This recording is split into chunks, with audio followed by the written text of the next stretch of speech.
Jaya Radha Madhava Kunja Bihari.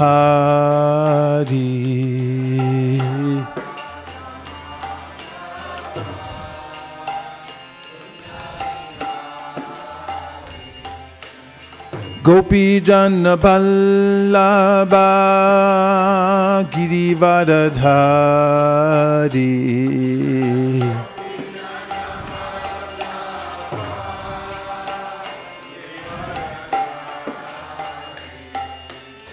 Gopi Jana Vallabha Girivardhari.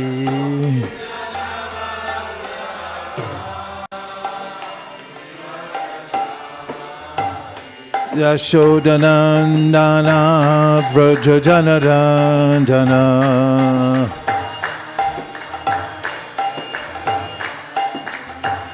Yashodanandana Vraja Janarandana.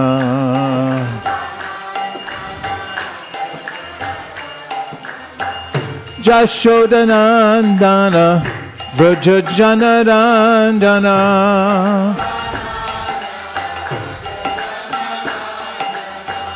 Jashodanandana Vraja Janaranjana. Janatira Vanachari.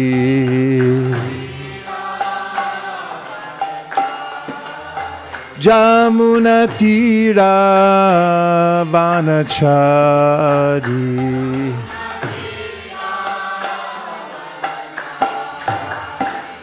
Jaya Radha Madhava Kunda Bihari.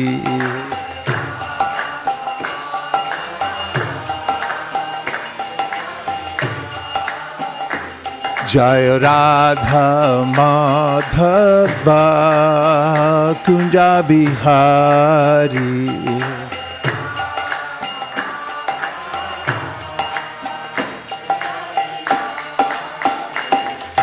Gopi Jana Vallabha Girivardhari.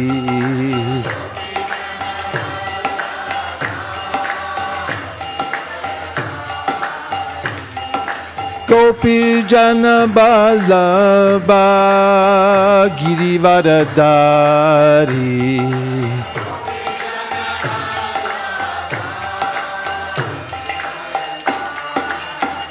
Yashodanandana Vraja Janarandana.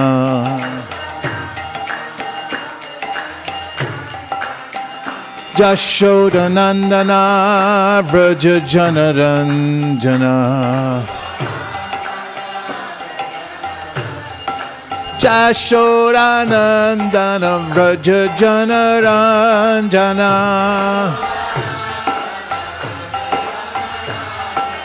Jashodanandana Vraja Janaranjana. Junatira Vanachari. Jamunatira Vanachari.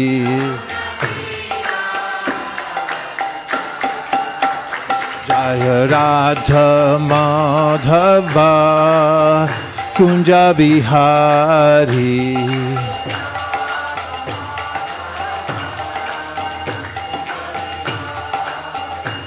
Jaya Radha Madhava Kunja Bihari.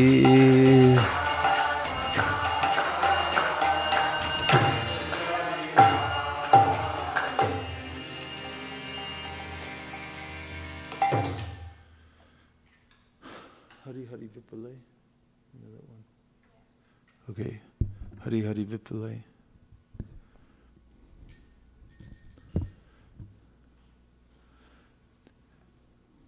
So the last song we sang is from the spiritual world.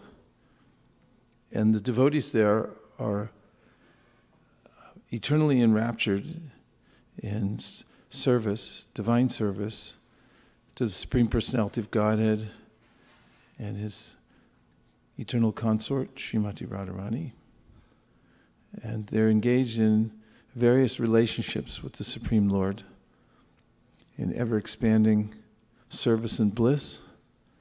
And all of the surroundings in Vrindavan are stimuli for their ever-increasing love in both meeting and separation from the Lord. And then in the spiritual world, there's dancing and music going on constantly. Sri Uddhava, when he went to Vrindavan and saw the way in which, especially he saw the gopis, he said, Vande Nanda Vrajastrinam Padurinam Abhikshnashaha Yasam Harigato Gitam Punati Bhuvanatrayam. Even though he didn't offer such praise of the queens in Dwarka, he gave this kind of obeisance and praise to the gopis in Vrindavan, to the dust of their lotus feet, and saying that sound vibration they were creating by singing the glories of the Supreme Personality of Godhead was purifying the three worlds. So this song that Prabhupada introduced, the song of Bhaktivinoda Thakur, is a window into that spiritual world. Those who practice very strict sadhana, especially carefully avoiding the 4 sinful activities and also finishing without fail their prescribed number of rounds every day, will have capacity to taste the sublimity of that song. And just from that one window, they can enter more and more deeply within the mood of the spiritual world. This next song, we'll look at the translation first. So, Lord Hari, I have spent my life uselessly, having obtained a human birth and having worshipped, not worshipped, net worshipped? Maybe it's Russian, net worshipped Radha and Krishna. I have knowingly drunk poison. So this is an awareness that the devotees have as they're advancing in devotional service. They feel remorse. Not so much remorse that they become depressed and unable to function. This is more the product of having low self-esteem. But as one realizes what one's actual dharma is, and that is to serve the Supreme Personality of God with ever-increasing dexterity and refinement, then such a devotee feels awkward and also feels that he or she has wasted the human form of life, not just in this life, but for many millions of lives since time immemorial. And it's compared here to knowingly drinking poison. Then he says, the treasure of divine love in Goloka Vrindavan has descended as the congregational chanting of Lord Hari's holy names. What did my attraction for that chant? Why did that attraction for that chanting never come about? Day and night my heart burns from the fire of the poison of worldliness, and I have not taken the means to relieve it. So, even as a devotee advances in chanting the holy names, one of the symptoms of bhava that Chaitanya Mahaprabhu mentions to Sanatana Goswami out of 9 is that as a devotee advances, he or she thinks that I'm more and more fallen. He or she thinks his or herself more and more fallen, even though the person is becoming more qualified. This is known as dainya, or extreme humility. And the third, apparently we're moving on to the third, Lord Krishna, who is the son of the king of Vraja, became the son of Shachi. Lord Chaitanya and Balaram became Nitai. The holy name delivered all those souls who were lowly and wretched.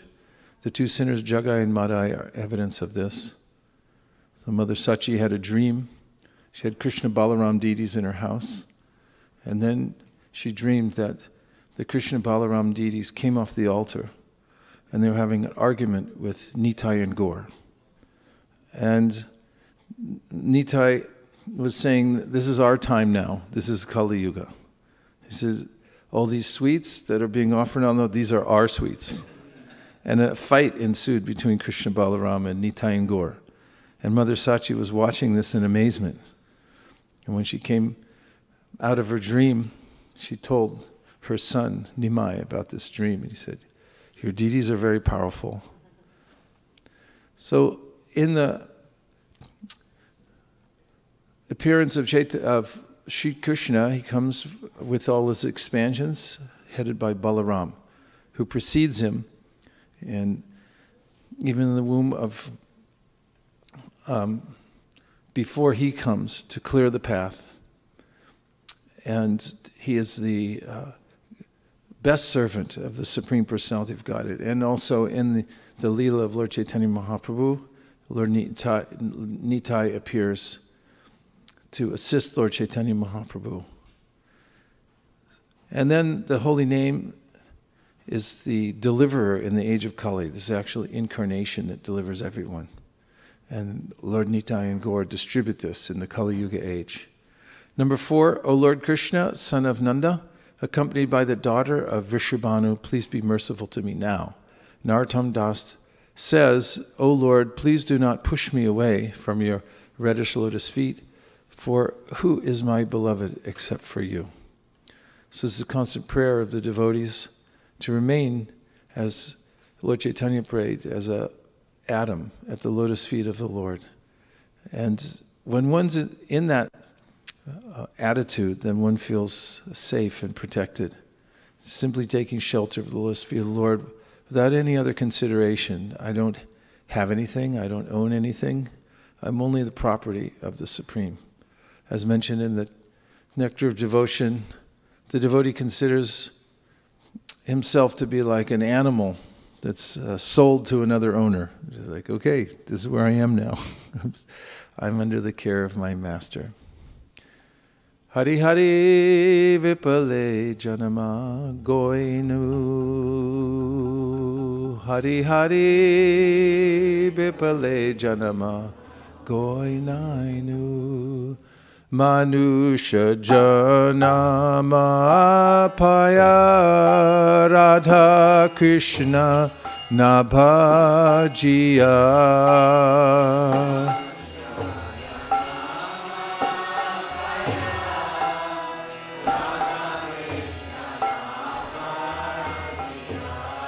Janiya Shuniya Bishakainu.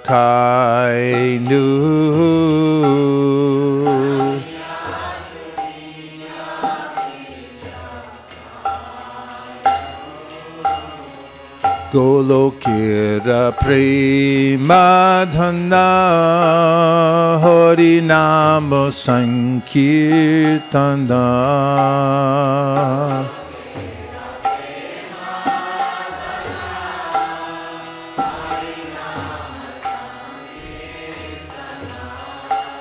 Rutina Janmilo Kinita.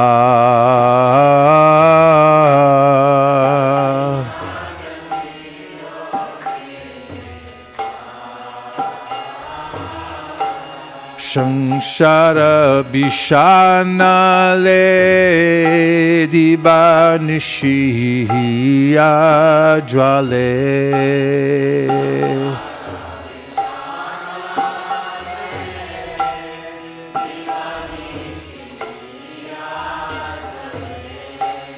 Juraite na koi nu upa.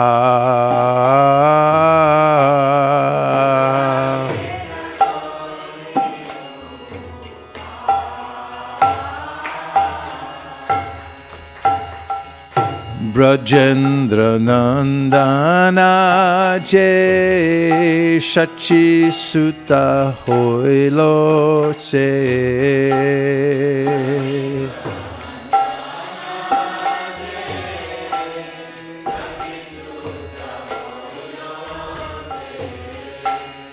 Balaram Hoilo Nitai.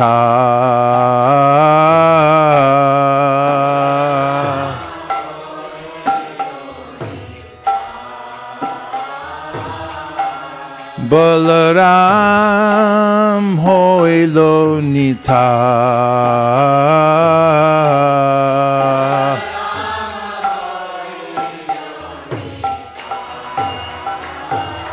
Dinahina Jatta Chilo Harinama Udarilo.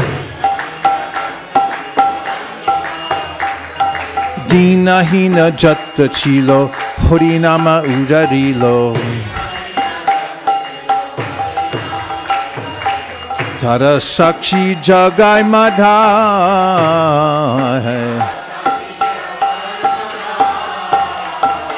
Ha Prabhu Nanda Sutta Vrishabhanu Sutta Juta. Corona Coro E Baro. Narottamo Dasa Koi Nata Hilo Rangapoi. Toma Bina Keyache Amara. Jaya Krishna Balaram, Krishna Balaram, Krishna Balaram, Jaya Krishna Balaram.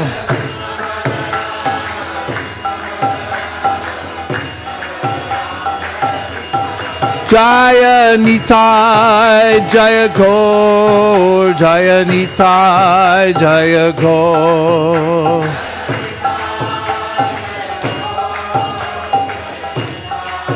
Hare Krishna, Krishna Krishna, Hare Hare, Hare Rama, Rama Rama, Hare Hare.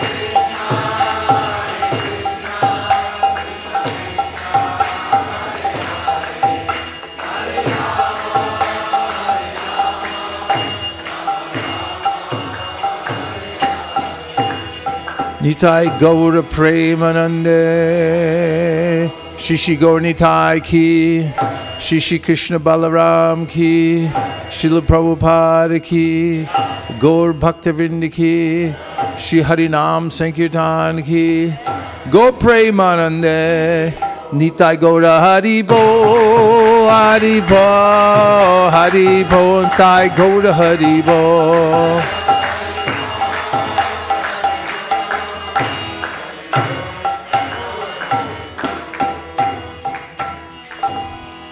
Shri Narottam Das Thakur ki jai.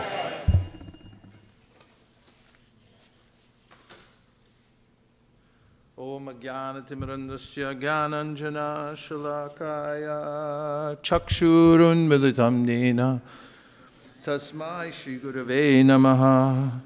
Shri Chaitanya Manobhishtam Stapitam Yena Bhutale Swayam Rupa Kadahmayam Dati Swapadantikam Vandeham Shri Guru Sri Yuta Padakamalam Shri Gurun Vaishnavamscha Shri Rupam Sagrajatam Sahagana Raghunatham Vitam Tam Sajivam Sadvaitam Sadvadhutam Parijana Sahitam Krishna Chaitanya Devam Shri Radha Krishna Padan Sahagana Lalita Shri Vishakhanvitamscha He Krishna Karuna Sindho Dinabandho Jagatpate Gopesha Gopika Kanta Radha Kanta Namostute Tapta Kanchana Gaurangi Radhe Vrindavaneshwari Vrishabhanusute Devi Pranamami Hari Priye Vancha Kalpatarubhyascha Kripa Sindhubhya Evacha Patitanam Pavanebhyo Vaishnavebhyo Namo Namaha. Jai Shri Krishna Chaitanya Prabhu Nityananda Shri Advaita Gadadhara Shivasari Gaura Bhakta Vrinda. Hare Krishna Krishna Krishna Hare Hare Hare Rama Rama Rama Hare Hare. Go Premanande Haribo. Okay, let's have a verse from the Sri Upanishad, somebody. One that we haven't heard for a while. Anybody under 16?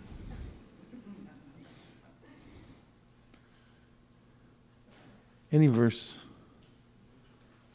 except for the invocation or the first verse, or 15. Come on, belt it out.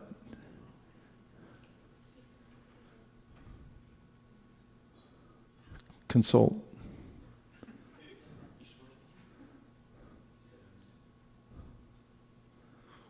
Not the invocation, not the first verse, and not the 15th verse. That's 15. Can you turn up his mic? Go ahead. There it is. Agnenaya supatraya asman vishwani deva vayunani vidvan yod yasmad juhuranameno bhuyishtam tenama uktim videma. And tell us what it means. You're praying to the Lord, you're saying, oh my Lord, oh omnipotent one, please, I'm falling down at your feet, at your lotus feet. Please lead me on the right path to reach you, and since you know all that I've done in the past, since you know all that I've done in the past, please free me from the reactions of my past sins. Yeah. So that there'll be no hindrance to my progress. Very good. One more.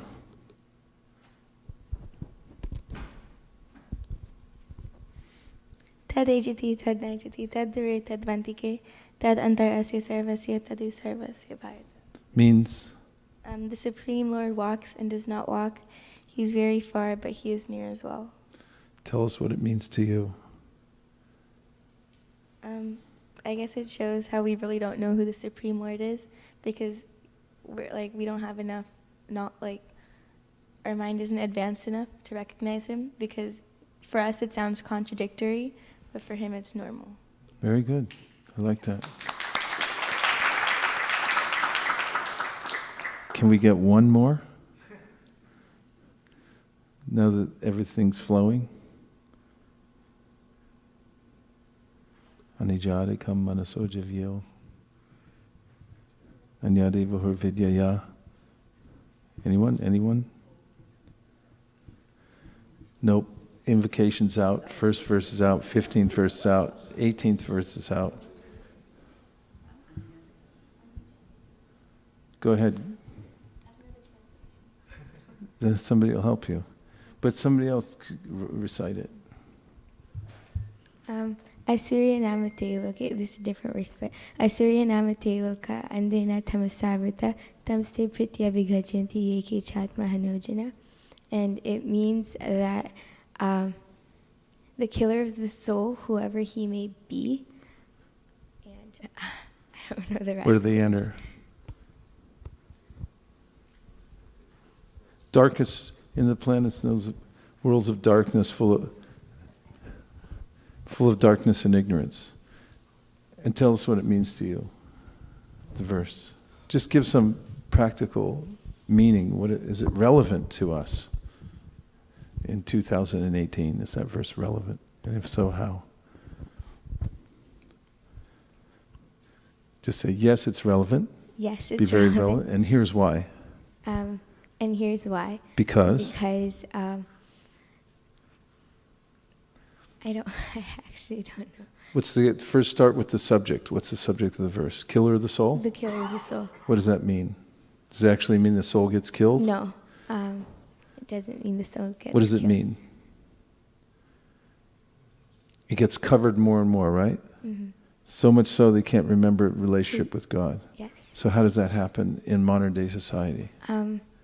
I think because in modern day, it's because we don't know our actual position, and it happens because we get carried away by material hankerings, where Now you're on to something. Keep going. where we get attached, and when we get attached, it's like hard to get detached from it, and we become more greedy because we want more and more, and that builds qualities in us that we do not want to have. So our soul gets covered with ignorance and arrogance. Anything anyone else would like to add from the pundit section over here? Any extra comments? I don't know the meaning of it. Of what? That's okay. When we start learning things, sometimes you get it in fragments, but the bolder you are, like if you're learning a language and you just start speaking the language even though you're making big mistakes, everyone will correct you. Fail harder. Right? This is the advertising agency that made the logo for Nike. They're very famous now, and they have a huge sign in their front lobby that says, fail harder. So fail hard. Go ahead. Give us even a fragment.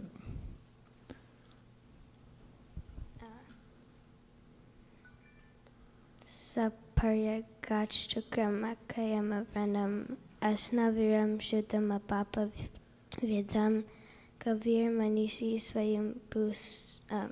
Paribu Swayambur. Yata tatra toratan vyadadak jaswati vyasamabhya.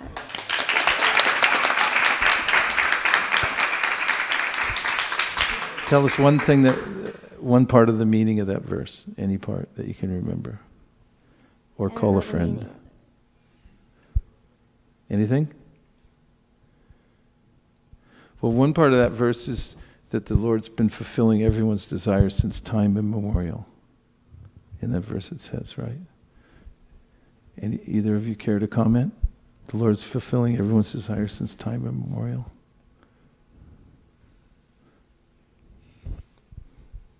So we desire many things and the Lord fulfills them, but we should know it's the right things to desire so that there will be no hindrance to our progress. Yeah, very good. And Bhagavatam says, Akama sarvakamo va mokshakama udaradi tivrena bhakti yogena yajeta purusham param. Whatever set of desires you have now, you should approach the Supreme Lord anyway, because when you do, then He'll purify the desires, just like with Dhruva Maharaj, all the way to almost the last moment when the Lord revealed Himself.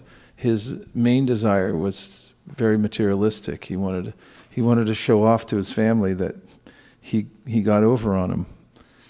They dissed him, and he came back stronger, like I'll show them, and that's why he was worshiping God. But in the end, his desire changed. But if, as you were saying, we develop acute awareness that Krishna's fulfilling all desires, and He's already fulfilling all my necessities. I don't need to ask Him for anything except for pure service. Then that's a way that we pray devotionally. Very good.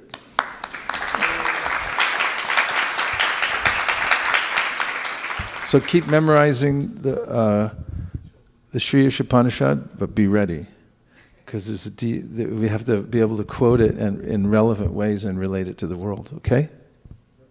Say yes. Thank you.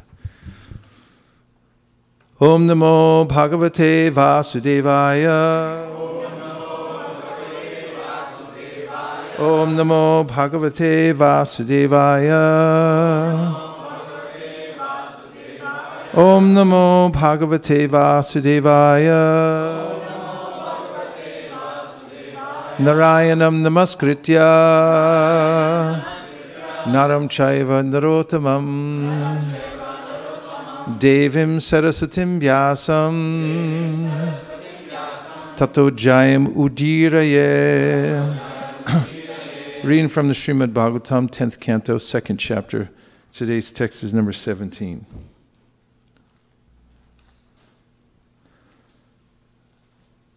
Sa, he, Vasudeva. Bibrat, carried. Paurusham, pertaining to the Supreme Person. Dhamma, the spiritual effulgence. Brajamana, illuminating. Yata, as. Ravi, the sunshine. Durasada, very difficult even to look at. Difficult to understand by sensory perception. Ati durdarshaha, approachable with great difficulty. Bhutanam, of all living entities. Sambhabhuva, so he became. Ha, positively. Sabibrat paurusham tama, brajamano yataravihi, durasado ti durdarsho, bhutanam sambhabhuvaha, sabhibrat paurusham tama, brajamano yataravihi, durasado ti durdarsho, bhutanam sambhabhuvaha.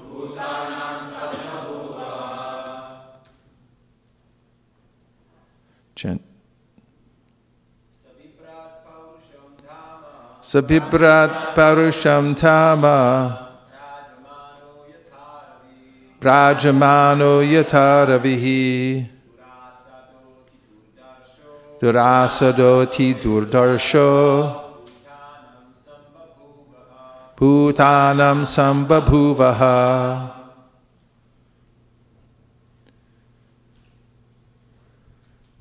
Sabibrat paurusham dhama, Sabibrat paurusham tama, brajamano yataravihi, brajamano yataravihi, durasadoti durdharso, durasadoti durdarsho, bhutanam sambhabhuvaha, bhutanam sambhabhuvaha. Sabibrat paurusham tama, brajamano yataravihi, durasadoti durdarsho, bhutanam sambhabhuvaha. Vaishnavis. Sabibrat paurusham tama, brajamano yataravihi, durdarsha titurdarsho,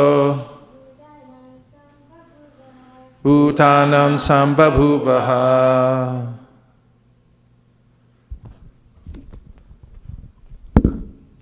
Sabibrat paurusham dhama, Sabibrat paurusham dhama, brajamano yataravihi, brajamano yataravihi, durasadoti durdharsho, durarsadoti durdarsho, bhutanam sambhabhuvaha, bhutanam sambhabhuvaha. Sabibrat paurusham dhama, Sabibrat paurusham dhama, brajamano yataravihi, brajamano yataravihi, durasadoti durdarsho, durarsadoti durdarsho, bhutanam sambhabhuvaha. bhutanam sambhabhuvaha. Translation. Before, I talked to Srila Radhana Swami this morning, and he said to thank you for your prayers. He's feeling much better. And he also said how much he appreciated the services that you're all doing. And I gave very specific things that you were all doing. And he also said that he misses you very much, everybody. Hare Krishna. Translation. While carrying the form of the Supreme Personality of Godhead within the core of his heart, Vasudeva bore the Lord's transcendently illuminating effulgence. and thus he became as bright as the sun. He was therefore very difficult to see or approach through sensory perception. Indeed, he was unapproachable and unperceivable, even for such formidable men as Kamsa, and not only for Kamsa, but for all living entities. Let's say together. While carrying the form of the Supreme Personality of Godhead within the core of his heart, Vasudeva bore the Lord's transcendentally illuminating effulgence, and thus he became as bright as the sun. He was therefore very difficult to see or approach through sensory perception. Indeed, he was unapproachable and unperceivable, even for such formidable men as Kamsa, and not only for Kamsa, but for all living entities. Purport by His Divine Grace, Srila Prabhupada. The word Dhamma is significant. Dhamma refers to the place where the Supreme Personality of Godhead resides. In the beginning of Srimad Bhagavatam 1.1.1, it is said, Dhamna svena sada nirasta kukam satyam param dhimahi. In the abode of the Supreme Personality of Godhead, there is no influence of material energy. Dhamna svena sada nirasta kukam. Any place where the Supreme Personality of Godhead is present by his name, form, qualities, or paraphernalia immediately becomes a Dhamma. For example, we speak of Vrindavana Dham, Dwarka Dham, and Mathura Dham, because in these places the name, fame, qualities, and paraphernalia of the Supreme Godhead are always present.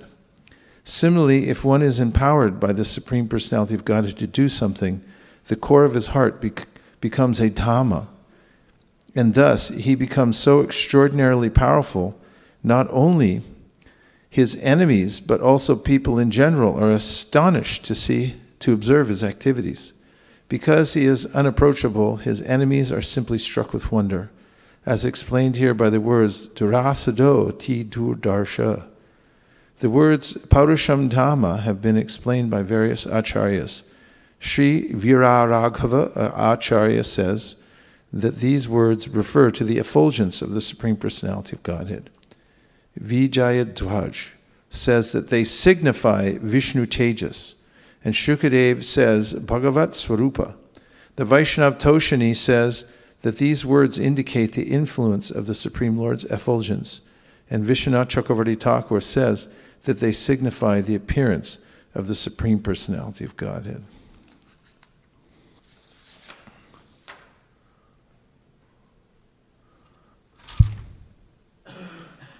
And I'm backing up one verse to 16. Bhagavan api vishvatma bhaktanam abhayankara aviveshamsha bhagina mana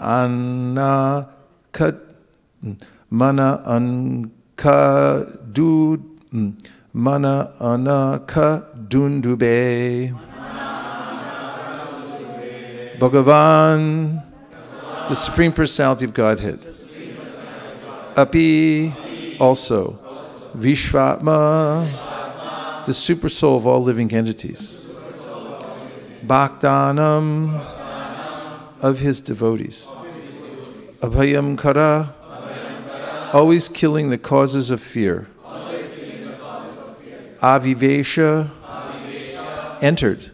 Angshabhagena, with all of his potential opulences. Shad Aishvarya Purna. Mana, in the mind. Anakadundube, of Vasudeva.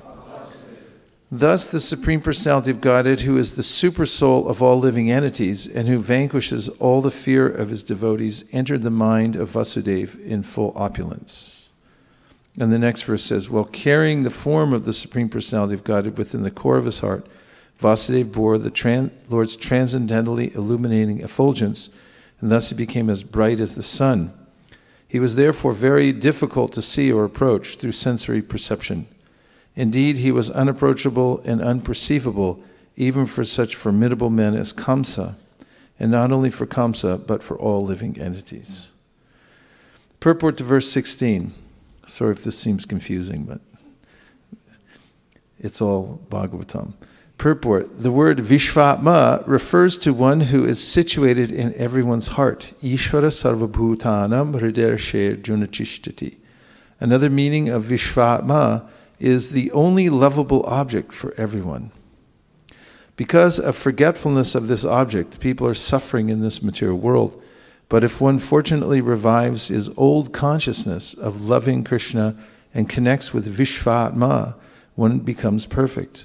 The Lord is described in the 3rd canto, 3-15, as follows: Paravaresho mahad anksha yukto hyacho pi chato bhagavan. Although unborn, the Lord, the master of everything, appears like a born child by entering the mind of a devotee. The Lord is already there within the mind, and consequently it is not astonishing for him to appear as if born from a devotee's body. The word avivesha signifies that the Lord appeared within the mind of Vasudeva. There was no need for a discharge of semen. That is the opinion of Sripad Sridhar Swami and Srila Vishwanath Chakravarti Thakur. In the Vaishnav Toshani, Srila Sanatana Goswami says that consciousness was awakened within the mind of Vasudeva.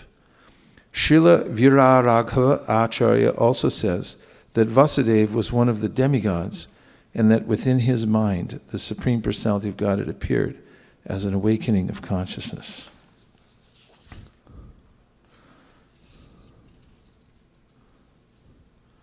So Krishna appears in relationship to his devotees and because of his devotees.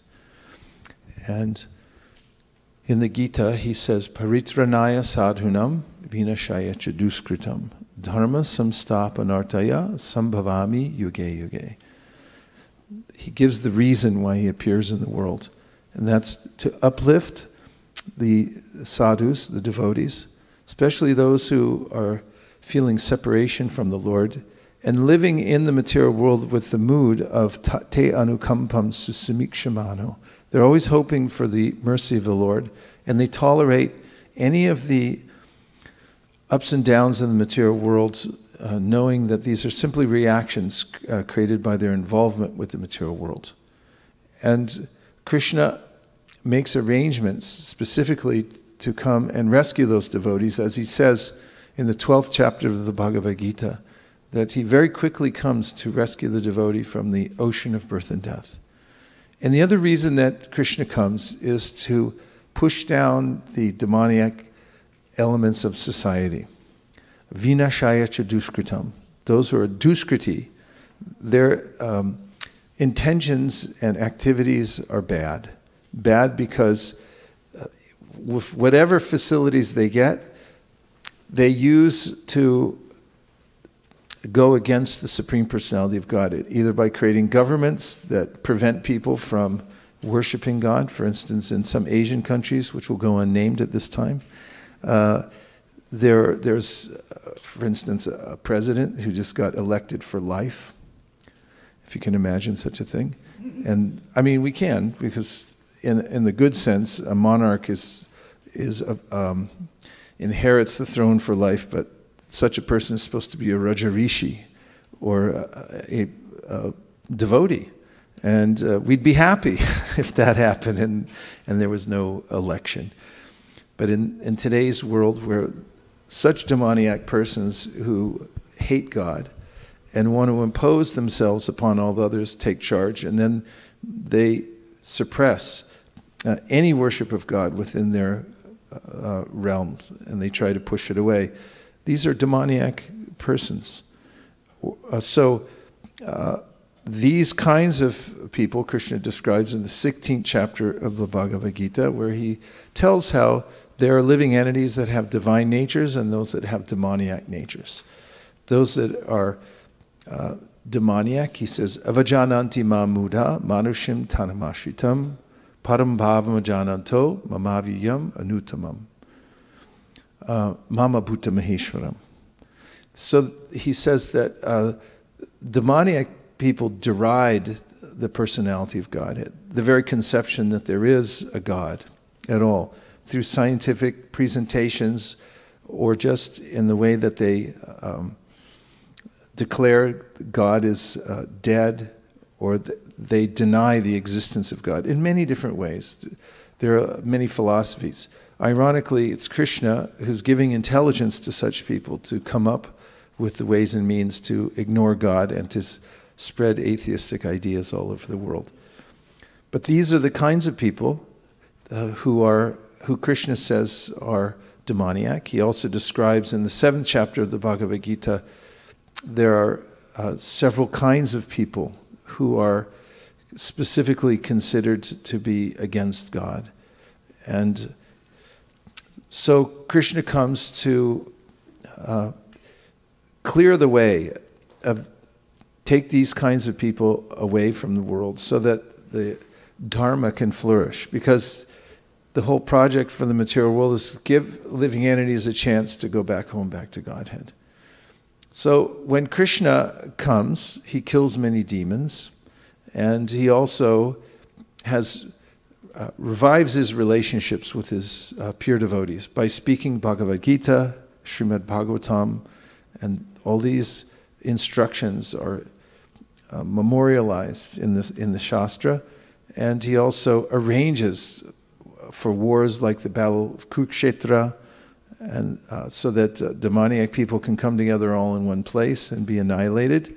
We know at the very beginning of the 10th canto of Srimad Bhagavatam that there was an unnecessary burden on the earth because of the development of these huge armies of demoniac people. So Krishna arranged for them all to come together, and he also individually arranged to kill various demons who appeared in Vrindavan and elsewhere and who were a bad influence on the world. So this is Krishna's prerogative when he comes to the world. But most of all, Krishna is interested in his devotees, in loving exchanges with his devotees. And he mentions this in the Srimad Bhagavatam when Durvasa Muni insults and actually tries to kill Ambarish Maharaj. And then the Sudarshan Chakra begins to chase Durvasa Muni. Durvasa Muni goes to all of the various rulers of the universe, and they all say, "Don't come in here." And finally, he ends up going to Vaikuntha and meeting with the Lord. And the Lord says that my heart is with the devotees. And they're always in my heart, I'm always in their hearts, and that is my preoccupation, is my devotees. So he said, I can't help you. You have to go back to Ambarish Maharaj, which he did. And Ambarish Maharaj, of course, forgave him, and the Sudarshan Chakra then spared Durvasa Muni's life. But in that section of the Bhagavatam, as well as in other sections, but particularly there, it's expressed how dear the devotees are to Krishna. So when Krishna comes to the world, he's specifically interested in developing loving relationships with his devotees, and he also brings with him devotees from the spiritual world to enact his pastimes so that others can be attracted and see the different kinds of relationships that he has with them. So Krishna, or Bhagavan, is known as Vishvatma, which means that he's already there within the heart of the devotee. Which is interesting because who knows that he's there? Who actually sees that he's within the heart? Anijadikam manaso javyo. Krishna is described in the Upanishads as a person who is greater than everyone. He's the demigods, powerful demigods can't approach him, although in one place he surpasses all those who supply the air and rain. He surpasses all in excellence. And tadejiti tannaijati tad dure tadvantike. He's very far away, but he's very near as well. Means he's there within our hearts all the time, but I can't see him unless I take to the process of a devotional service. And we see here how the Lord appears within the devotee's mind and heart, and then externally manifests himself before the vision of his devotees when he desires to do so. So this is something that Krishna asks us to consider all throughout the Bhagavad Gita, and that is that he's already there within the heart. He says it in many, many different places. So one of the places that is very famous, Prabhupada quotes again and again from the 15th chapter of the Bhagavad Gita, Sarvasya chaham hridisani vishto matak smitir jnanam apohanam cha. And that is that Krishna says, I'm within every living entity's heart, and for me come remembrance, knowledge, and forgetfulness. So Krishna is supplying our intelligence to remember him if we desire to do so. And he also gives us the wherewithal to forget him if we want to do that also. And for the devotees who are worshiping Krishna and remembering him constantly and performing the practice of bhakti yoga, Krishna reveals himself within the heart. Where does he say that in the Bhagavad Gita? Like Tesham Satata Yuktanam Bhajatam Priti Purvakam Tadami Puddha Yogam Tam Yenamam Upayanti Te. That for somebody who's sincerely trying to reach me, I reciprocate from within his heart and I give him knowledge by which he can come to me. And the devotees have that relationship. But here we see also that Krishna takes birth from the mind and heart of the devotees. It's not like the birth in the material world, which is a biological process that takes place between a man and a woman, but actually Krishna appears within the pure mind of his devotees. And as we see the appearance of Krishna in the world, he first appeared in the mind of Vasudeva, and then Devaki, and then he transferred himself to the womb of Devaki, and then he apparently appeared from the womb of Devaki, although it's a transcendental birth. As Krishna says, Janma karma chame divyam. It's transcendental. One has to understand how this takes place, Krishna says, because by knowing that, then one doesn't take birth again here in the material world. If one understands that Krishna is not part of this material world and becomes knowledgeable about how he appears in the world and how his appearance is divine. So from Vishvatma, we remember that Krishna is there within our heart, fulfilling all desires, as we heard the verse, Sapare gachtrukram akayam avranam, shnaviram shuram apapavidam, kavir manishi prabhu swayambura, yatat yat yatotan viradashasvati bhyasamabhya. He's the primeval philosopher who's there fulfilling the desires of every living entity since a time immemorial. So,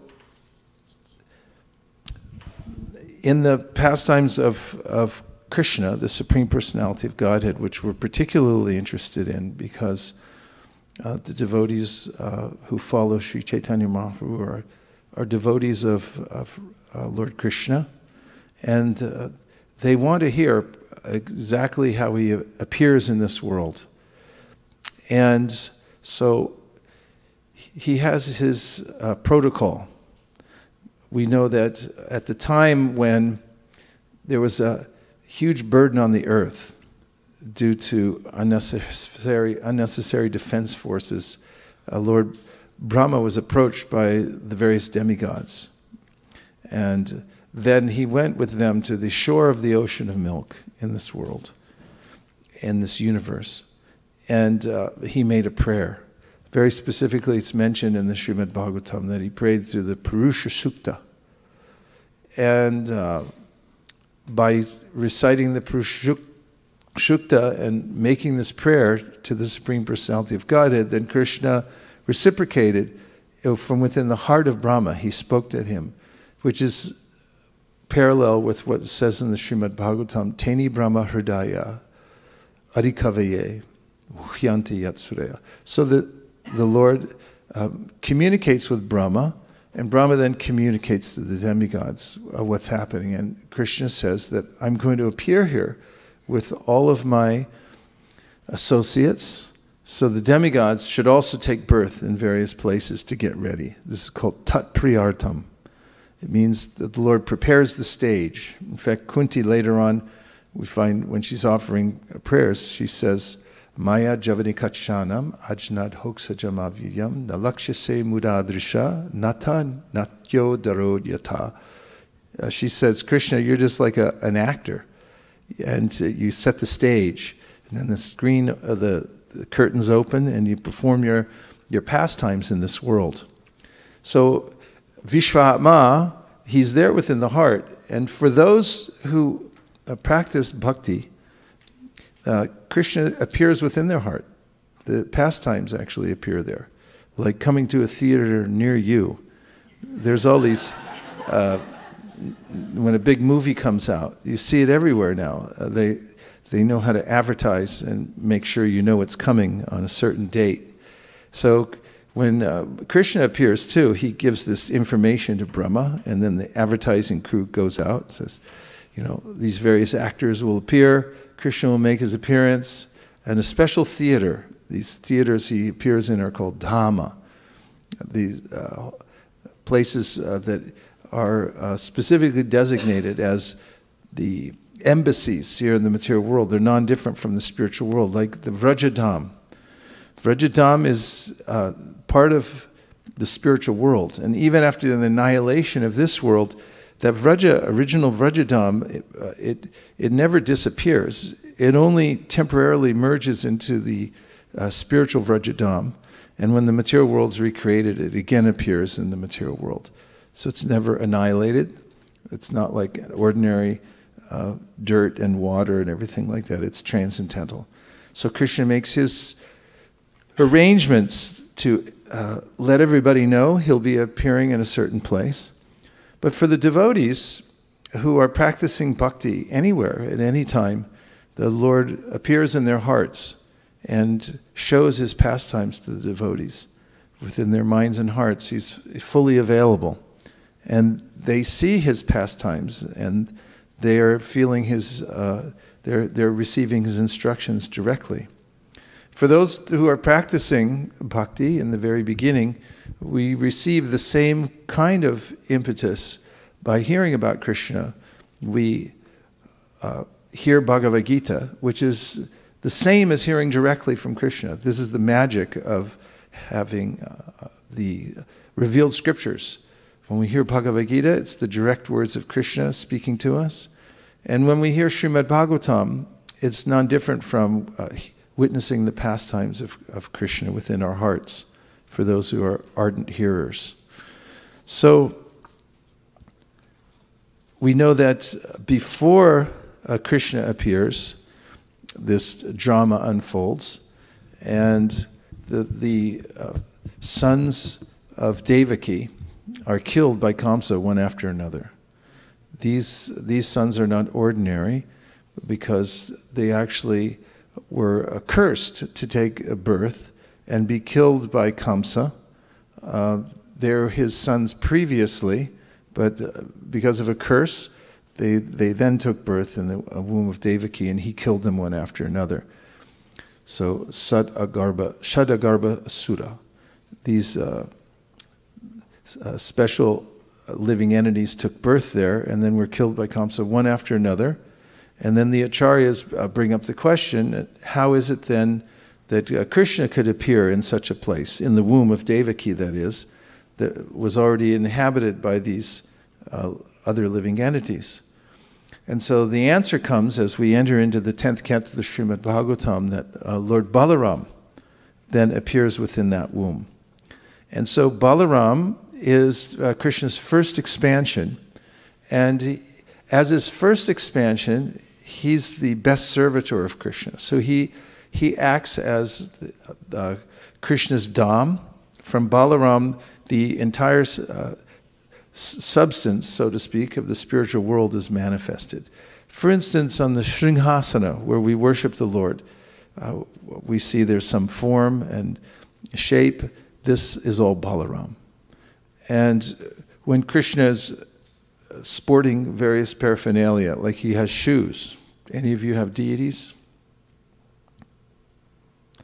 Do they have shoes? Those are Balaram. And if the deity is wearing, if Krishna is wearing a Brahman's thread, that Brahman's thread is also Balaram. He manifests in that way. Everything in the spiritual world that gives facility means to make something easier for someone.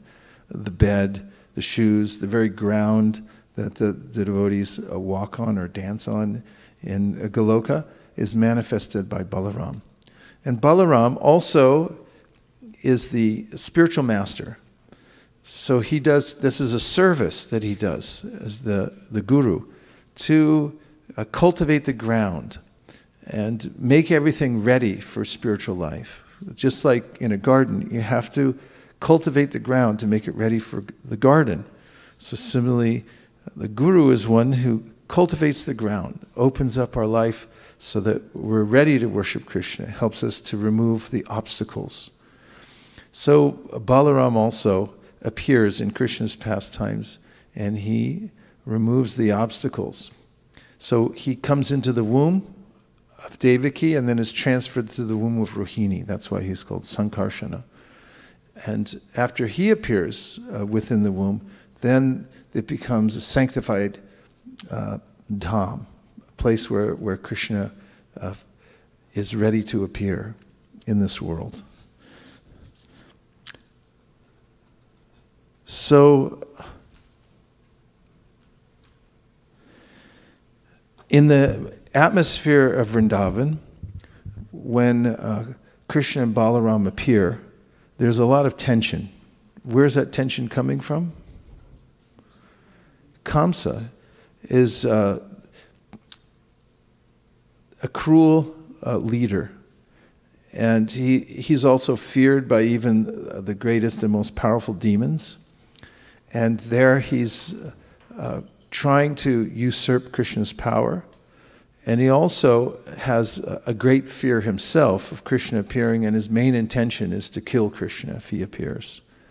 So you can imagine from just hearing about ways in which various devotees around the world have gone on to spread the Krishna consciousness movement in various atmospheres, how fearful it can be even to mention Krishna in a certain place.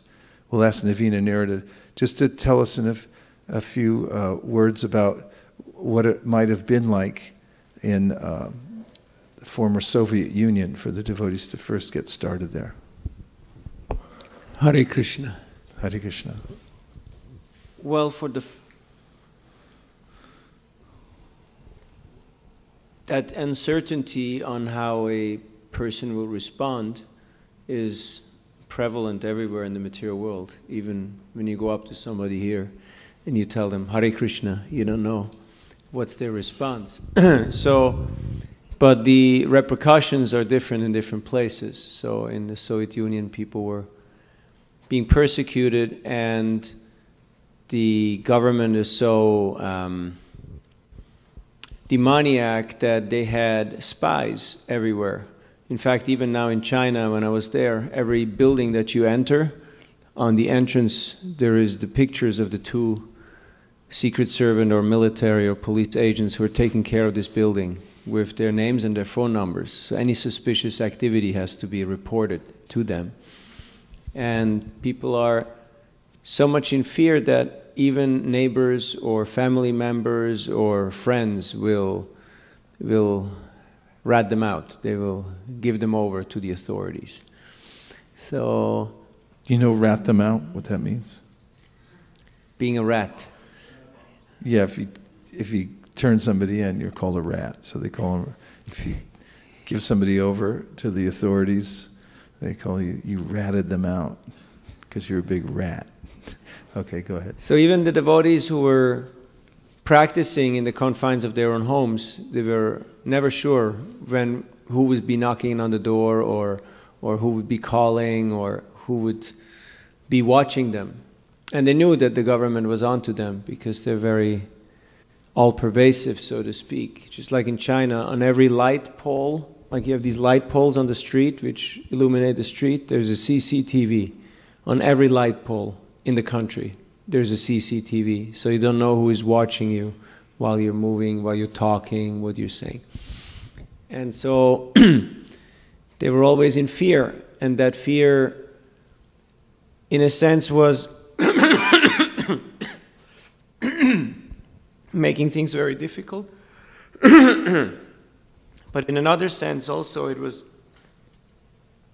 really purifying them and making them intensely take shelter of Krishna. And all these early devotees were very, very deep in their faith and in their dedication, because there was no such thing as a fair weather devotee. There was no such thing as a person who just turns up once in a week or once in a year for a festival. Either you're doing this wholeheartedly or you just drop it.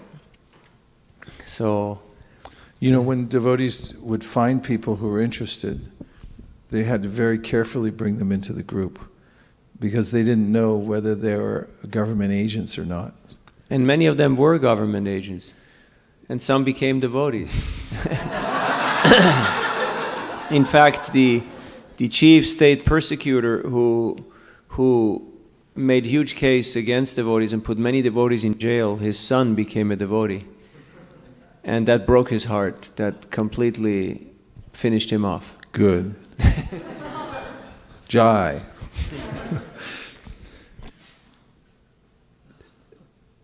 In the mood, thank you so much, Navina Prabhu.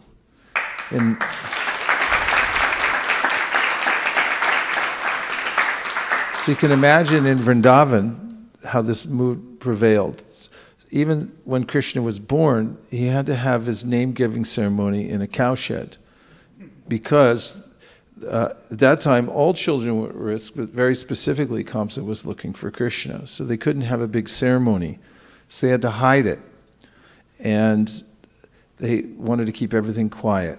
And there were these agents infiltrating, circling everywhere. And of course these demons could disguise themselves. For instance, even when Krishna was a baby, somehow or other Putana infiltrated and found out where Krishna was as a little baby, and she was a demoness who disguised herself as a beautiful nursemaid. And she came into the house of Nanda and Yashoda after Krishna had been moved to the Vraj to hide him. And she had smeared deadly poison on her breasts in order to kill Krishna. But of course, Krishna killed her, and she assumed her huge body again, 8 miles long. She crashed to the ground after Krishna killed her. Incidentally, she smashed only the orchards that were especially taken care of for Kamsa. She didn't touch anything else. When Krishna makes arrangements, they're very tidy. We can remember this in our lives also. We may think that there are a lot of loose ends, but for devotees, there are no loose ends. Krishna knows how to make everything work perfectly. If he can make this 8-mile-long demoness crash to the ground and not touch any of the dear residents of Vraj, but only smash the beloved orchards of Kamsa to the ground, then at the same time, when he makes arrangements for us in our life, we can, although we may think otherwise, we should have faith and understand that when things are happening, maybe even things crashing all around us, we should understand that Krishna knows how to make them crash in the right way to help us. So this was going on at the time when Krishna made his appearance in this world. There was great fear and tension everywhere in Vrindavan. Now, the acharyas mention that this fear, especially Devaki and Vasudeva, because apparently it's their child. Of course, Krishna is nobody's child. He is mentioned as Devaki Janmavado. He walks amongst the people. Jananivasa. It means the one who's not related to anyone because he's the source of everyone, but still he walks amongst the people. And he relates to others as relatives, friends, lovers, and so forth. But he's the original Supreme Personality of Godhead. And so Krishna's moving about the people, here, there, and everywhere. And in this mood of fear, there's that Devaki and Vasudeva have, and all the residents who love Krishna and they want to hide him from the treacherous Kamsa. The acharyas like Vishwanath Chakravarti Thakur mentioned that this fear burns off their any last vestiges of attachment to the material world. And then they go on to say that the practitioners of bhakti, they also are fearful of living in a material body because we have senses that Krishna says in the Bhagavad Gita at any time can betray us. We're living with these kind of foreign agents in a sense. The mind can be the best friend or the worst enemy. And our own senses, even as we have the intention to practice Krishna consciousness, can suggest some completely contrary idea at any time. Possible? And it's like, so who said that? And then the sense says, yeah, that's us. We'd like to have one of these. And it's like, oh, that's not allowed, So we want it anyway. So the devotee says should always have a sense of this fear when living in the sadhaka's body. Because until one's senses and mind are completely purified, we're living with an enemy. In various poetry, there's a description of the senses to be like highwaymen. In Vrindavan, it used to be more common, I think. I haven't read actual statistics, but I can remember times that, for instance, maybe 25 years ago when I was in Vrindavan and it was the appearance of Radhakund. Everyone stays up past midnight. And then devotees were driving home on a back road, not a good idea, late at night. But there was a log across the road and then some guys jumped out with guns. They robbed them. Somebody got shot. These are highwaymen. Just when you're least expecting it, you're driving down the road, they have some trap for you and they'll jump out. And they might even throw you down a blind well and just leave you there. So the senses are like that, say our acharyas, that they're like highwaymen. They can jump out and rob us at any time of our greatest gift, which is our Krishna consciousness. So the devotees also should have this sense of wariness about the senses and about the material world in general, and not interact freely with them, and also not trust the senses. In the 5th canto also it's mentioned that the senses are like wild animals. Sometimes somebody catches a wild animal and brings it home, says, look, see, he's tame, he likes us. And after a few weeks feeding him, they think he's just like one of the family. And then they just become lax and they leave the cage open. The next day they come up, the kids are all gone, they've been eaten, house is torn up, windows broken, animals gone. So same thing, the senses are like that too. We should not trust them and think that, oh look, they're fine. We have to have a sense of fear. And this metaphor is going on during the appearance of Balaram and Krishna, that Krishna is appearing in our lives as well. He manifests as Vishvatma. He's there within the heart, but he manifests in our life as we transform our environment, including our mind and senses, by engaging it strictly in the process of bhakti. And when we do, then Krishna manifests himself more and more in our lives. Ye yata mam prapadyante tamstataiva bhajamyaham mamavart manuvartante manusya partasarvasha. Krishna says something so wonderful that I reciprocate with every living entity. I'm not aware of it when my attention is turned elsewhere. I'm only aware of Krishna's external energy. But for the sadhakas who turn their attention towards Krishna, they begin to perceive how Krishna is reciprocating with them in their lives.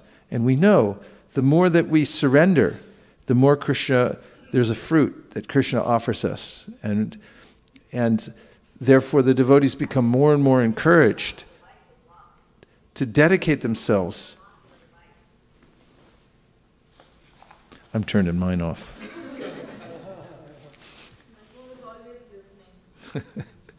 That's from China.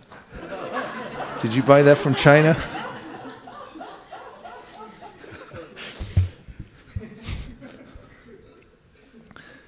So we should be aware of Vishvatma, that Krishna is there within our heart, and that his main purpose is to manifest in our life more and more. And we should have a healthy fear of Maya and of the senses. And we should also remember Krishna's words that as they surrender unto me, I reward them accordingly. And give ourselves to the process of bhakti so that more and more Krishna feels free to manifest himself in our lives. This is the true happiness of life. And we should also know that Krishna is completely capable of taking away any of the obstacles that are in our life. So, in the pastimes of Krishna and Balaram, the Lord, the two lords, kill many demons, and Bhaktivinoda Thakur says each one of these demons represents one of the anartas that we have to overcome in our lives. And for instance, Krishna kills Putana. Putana is obviously related to falsehoods, like falsely presenting oneself as a teacher when one has ulterior motives. And then there's also Shakatasura, the cart demon, which was the second demon Krishna killed, or perhaps the third. Maybe the third was Vyomasura. But the Shakatasura demon has to do with the various kinds of extra things that we carry around in our lives that we don't need, that weigh us down. And he goes through each one of the demons and he explains how by hearing about Krishna, by chanting Krishna's names, by remembering him, and by keeping this mood of being afraid of the senses, not just interacting with them freely. We should understand that these are can be our allies, but in the conditional life and in the conditional atmosphere that we're in, that they can turn on us at any minute, so we should be very, very careful. That Krishna will come and help us annihilate these demons. And Bhaktivinoda Thakur also says Balaram killed various demons. For instance, Pralambasura. Pralambasura is one of the demons that Balaram personally killed with his own fist. And Bhaktivinoda Thakur says that to annihilate the anartas represented by the demons that Balaram killed, we also have to put in our own work. We have to work for those things. And means that we have to be vigilant in our own practice. Help us help him to annihilate these various demons. And now we'll take a few reflections before we move on to the next section. Navina Prabhu and then Mukaravinda. Hare Krishna. Hare Krishna. Thank you for your presentation. I have a question. What is the relation between healthy fear and unhealthy fear? Sometimes there's this criticism that, oh, you are mindlessly following, or people are saying it took me many months to get free from this mind control. And then we hear that there is a healthy fear that you were elaborating upon, but there is also unhealthy fear that we can fall prey to or fall into the trap of. So how do they relate in this context? Well, we do have to control our minds. That's something that Krishna mentions in the Bhagavad Gita, because the mind can become the best friend or the worst enemy. And we have to be aware of the fact that unless we regulate the senses in the mind, then they can take advantage of us. And we see in the Shastra, there are very advanced yogis. Vishvamrita, after thousands of years, he was victimized by Menaka because he held something still within his heart. So he just heard her footbills jingle. He didn't even see her yet. And then, he was attracted. There was an idea there within his heart. And then there was Saubhari Muni, who had also something in his heart when he saw fish in the water who were copulating. Then he became attracted to Grihastha life. Later on, he rebuked himself for falling into that. Bharat Maharaj is another example of a very advanced personality, a devotee, who then fell from his position. So the Shastras give us these examples so that we don't become overly confident. In fact, it's mentioned that we shouldn't consider ourselves liberated. Prabhupada mentions this. said, first of all, it's a regulative principle not to fall down. This is a regulative principle, don't fall down. There are various levels at which one can fall down, and so one should be vigilant not to fall victim to distraction to start with, because there's no end to it. Once one becomes distracted by small things, then more and more one's life can become distracted, and people say, oh, don't worry about such and such, it's just normal activity. It's like, oh, what happened to such and such? So if one considers I'm not liberated, then this is a healthy idea. You can see that if somebody interacts with the world cautiously, but not neurotically, that is having normal relationships with devotees, as the Shastra says, in respectful ways, being careful not to criticize devotees unnecessarily, to be in a service mood. This is also being careful. There's etiquette when we deal with different devotees. We shouldn't dispense with it at any time because of some discord that we're having. We should be careful about that. At the same time, the Shastra says it's healthy to keep oneself separate from those who are against God. This is in the verse which says, Ishvare tadadineshu balisheshu tu satsucha prema maitri kripopeksha yakroti samadhyamaha.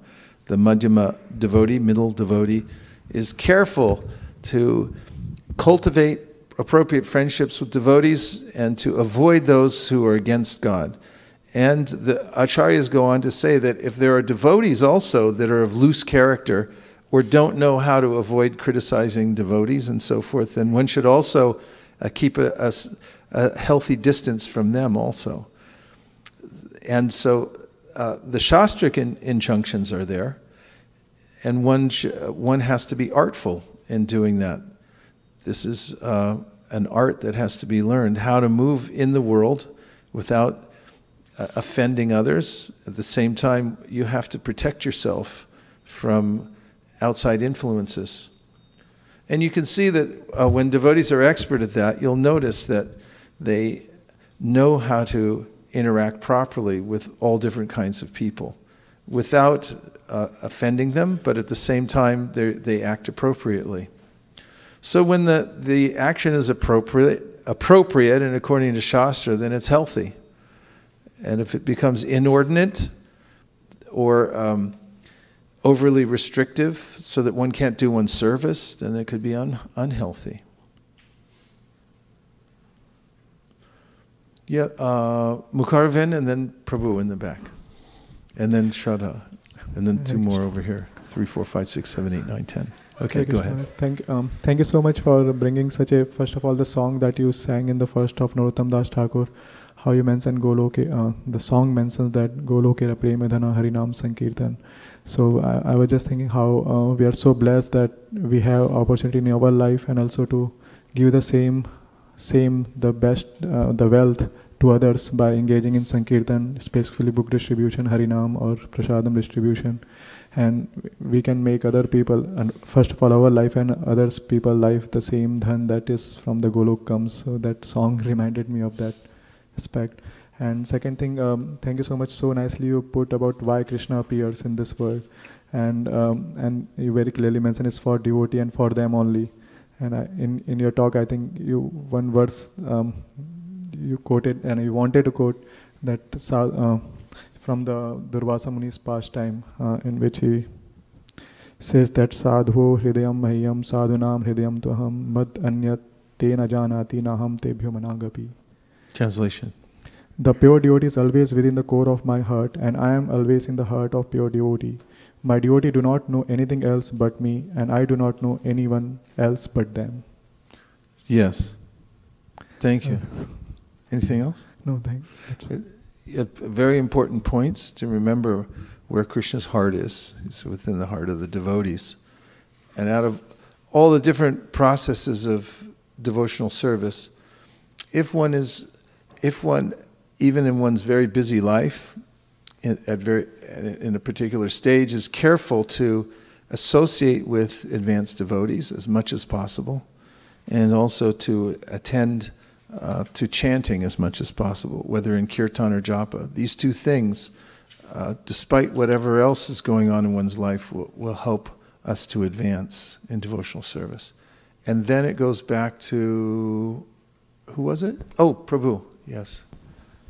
Yeah, my question was, how does one distinguish between a devotee whose intentions are sincere and or somebody who's demonic actually and who's masquerading as a devotee, just superficially showing they're a devotee? Well, an intention is not something that one can see necessarily. It's not like a car or something like that. But we do feel intentions. We do have a sense that people have intentions, and we feel them. They come out in their speech, especially. So the Shastra says, be aware of how somebody speaks and what kind of effect they're having as well. Because sometimes people will say the right things, but they say them in the wrong way. And eventually, our intentions come out in the way we associate and the way we work. So we have to be observant. And sometimes people's intentions change because living entities are changeable. Because we're so tiny, we can become affected. Living entities, they flip all the time. They think this way, and then all of a sudden they think another way. So it's an active process. And mostly we have to become aware of it by purifying our own intention. Because we become more and more aware of what's pure and what's not pure when we take time to purify ourselves. Fire likes to associate with fire because it's the same element. And in order to approach Krishna, who's like fire, we have to become fire-like. And as an example, if we're experiencing refinement in our own consciousness, we'll be much more aware of other people's intentions. As an example, those who distribute books and become masterful at it, they can meet somebody and within a couple of seconds, they can feel. It's not like, it's like a mystic endowment. They'll notice like where somebody's coming from. It's like if somebody eats garlic and walks into a room of people who eschew garlic. Eschew means to reject, to shun. So not to chew it, but to eschew. So somebody who chews garlic comes into a room of people who eschew garlic. We can be sitting in a room and everyone will turn and look like, hey, you've been eating garlic. It's like, I can't see it, but I know it's there. I know you ate it because it's coming out of every pore of your body. So intention becomes aware. We become aware of people's intentions when we ourselves purify our intentions. We'll notice it more in other people. So this is coming from Krishna. He gives us the intelligence. This is one of the meanings of Tesham Satata Yuktanam Bhajatam Priti Purvakam. Dadami Puti Yogam Tam. He gives buddhi, how to come to him. Part of that is who to go to. After all, how does one find a guru in the first place? It's by Krishna's mercy. He, Krishna, understands the intention in the heart of the living entity who says, I need help, and I'm willing to surrender to get it.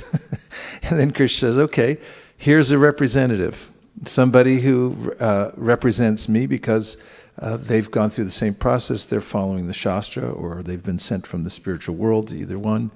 And then Krishna gives the intelligence. It's an internal process. So this is one of the ways in which Vishvatma, who's being spoken about here, empowers us to understand what are the intentions of others. And I've seen it. I have a godbrother who's a very perceptive, and I spent some time with him, and we'd meet somebody and we'd walk away and he'd know exactly, he'd be able to understand, where the person, what was their intention, basically. I would have to say that 99% of the time He was correct. So we can become perceptive like that. So start with your own intentions, purify them, be aware of what your intentions are, and when they become purified, you'll become very much more aware of what other people's intentions are. Even when they speak, we'll understand also, listening very carefully to speech. Yes. Oh, and you had internet. Okay, go ahead, internet. Oh, you have, okay. You're next. Thank you, Maharaj. I was really thinking about the analogy that you gave about even the senses, even when they seem harmless. You're comparing that to a wild animal that's tamed, that seemed like tamed. You let it in, and after some time you open the cage and it destroys and runs away. So similarly, senses, I like that analogy. And extending that analogy, I was thinking when the wild animal comes back and you put that in cage, and after some time it behaves as if it's tamed, and then somehow stupidly we open the cage again and it ruins our lives again. So we keep seeing that the senses, when not in control, they keep troubling us, and we have that feeling of remorse again and again and again. And I really liked how submitting ourselves to Krishna will actually help. Yeah, remember we're in a dangerous atmosphere and anything can happen. Shastra gives warnings. Matra swasva tuhitra va naviviktasano bhavet balavan indriyagramo vidvamsam apikarshati. So it says one should not sit on the same seat with one's mother, sister, daughter. And then someone says, that's crazy, because it says the senses can become attracted.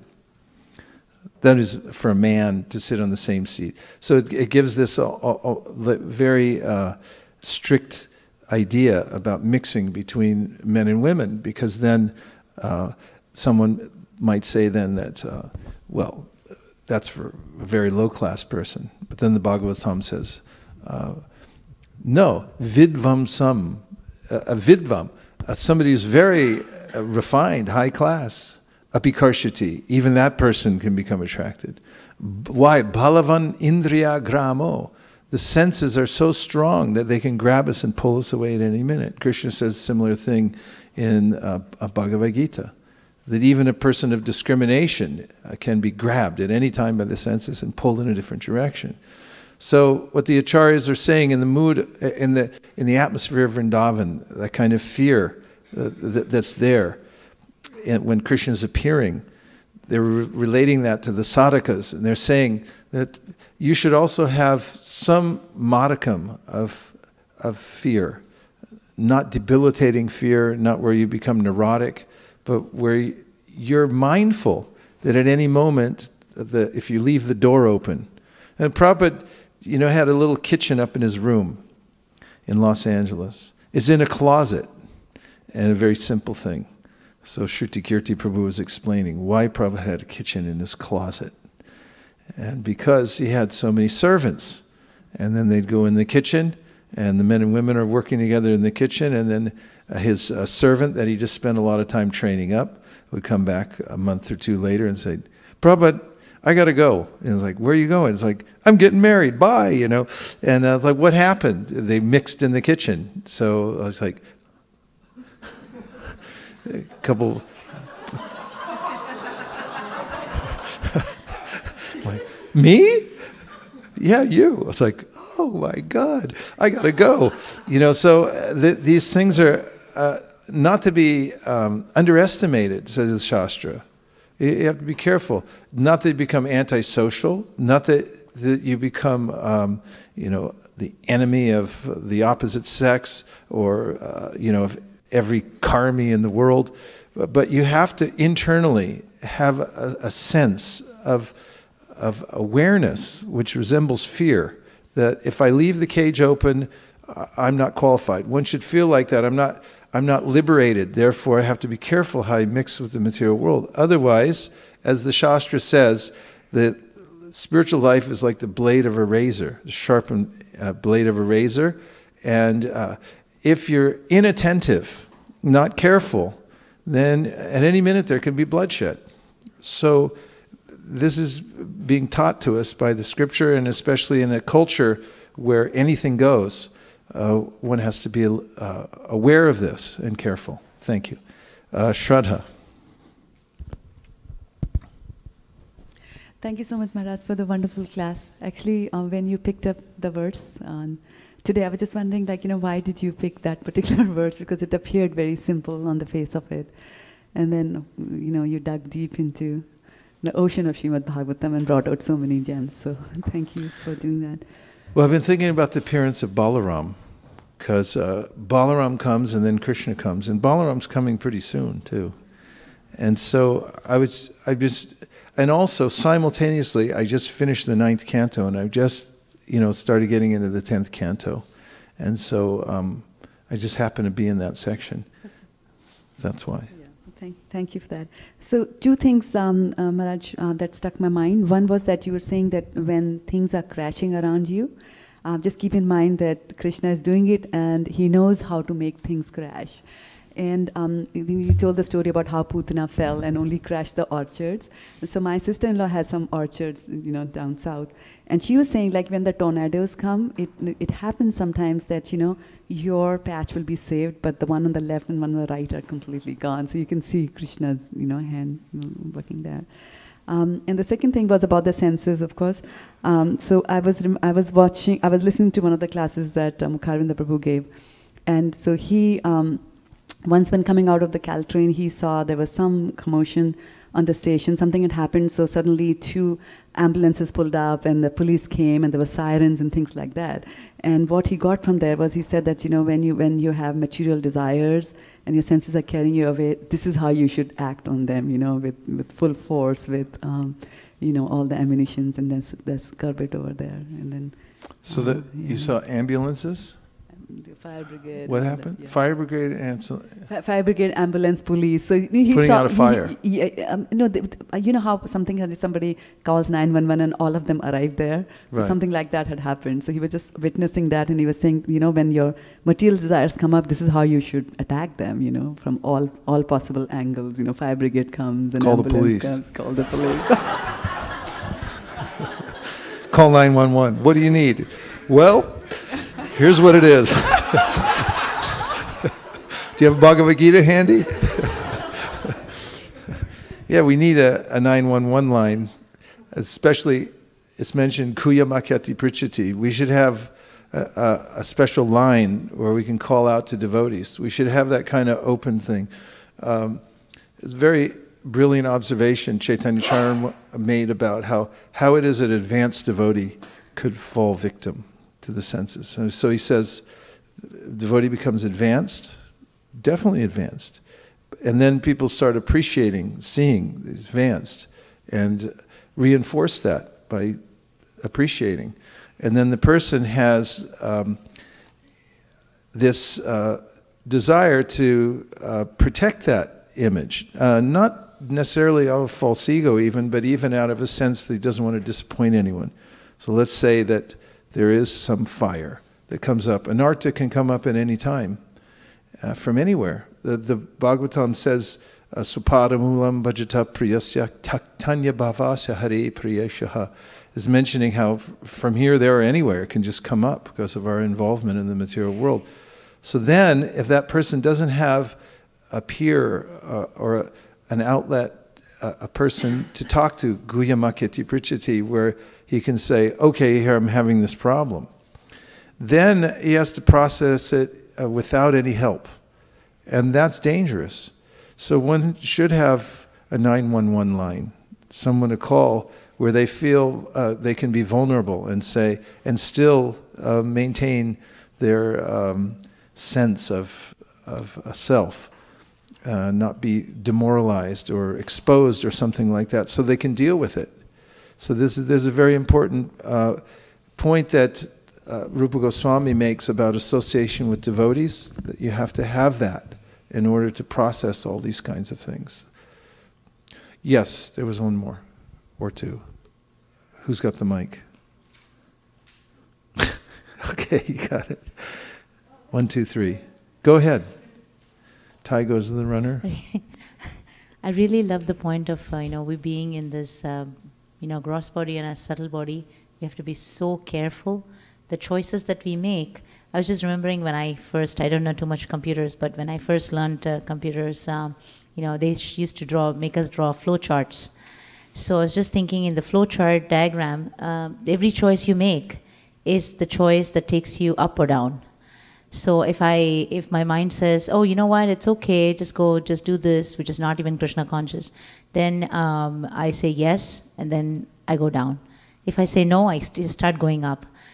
But my question is, in the process of all these years, there are times when I'm in the association of devotees, just doing very good sadhana and everything. And then all of a sudden, without even noticing or knowing, suddenly you would have done things that are actually not supposed to be done. And then you suddenly wake up after, it's literally in the dream state that you would have gone to. And after 4 days, thinking, what was I trying to accomplish with this? It could be because of lust, greed, anger, pride, anything.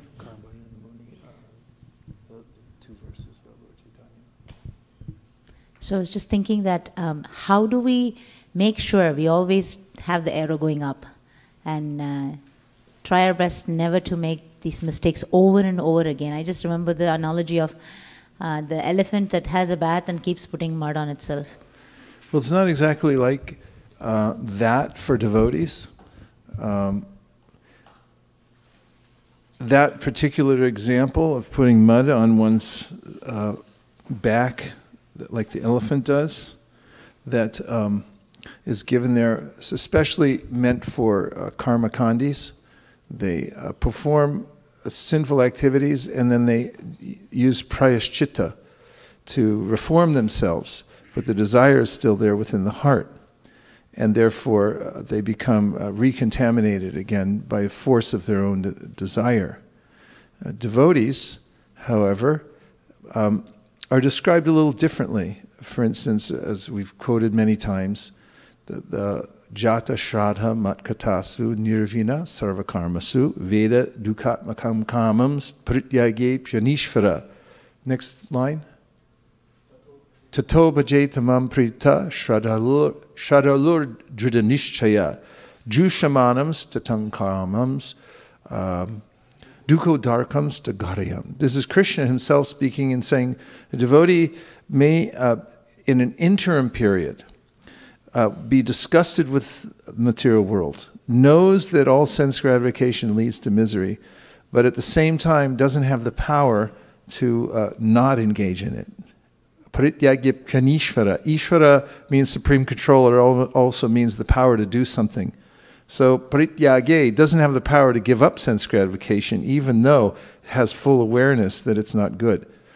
Then, next line.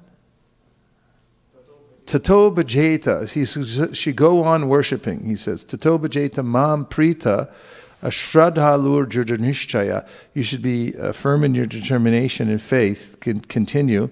Jushamanams means continue, go on. Jushamanams tatang kamams. Duko darkams tagarayan. You should have a little bit of garayan, a little bit of remorse, but don't become overwhelmed by that so that you don't engage in devotional service. So there is an interim period for devotees where they know what to do, they know what's the right thing to do, but they can't do it. Prabhupada also mentions in the light of the Bhagavat that there's a way in which we may make mistakes while we're performing our devotional practice. And he said these may not be detrimental. They may be the pillars to success if one is sincere. For instance, in the Bhagavad Gita, api chet sudaracharo bhajate mamananya bhak. Sadhureva samantavya samyag vyavasito hisa. Krishna says, if somebody is rightly situated, means they have decided they're going to surrender to Krishna, but still they mess up. Sudaracharo. They do something that's worldly minded. He said, still they have to be considered saintly. Why? Shri Pram Bhavati Dharmatma Shashvas Shantim Nagachati Konteya Pratijanihi Nami Bhakti Pranashiti. Because somebody situated with that determination will definitely become successful by Krishna's mercy. In the purport, as you know well, Prabhupada writes that your heart has to be in the right place. These things happen. Now, Kali Yuga is here.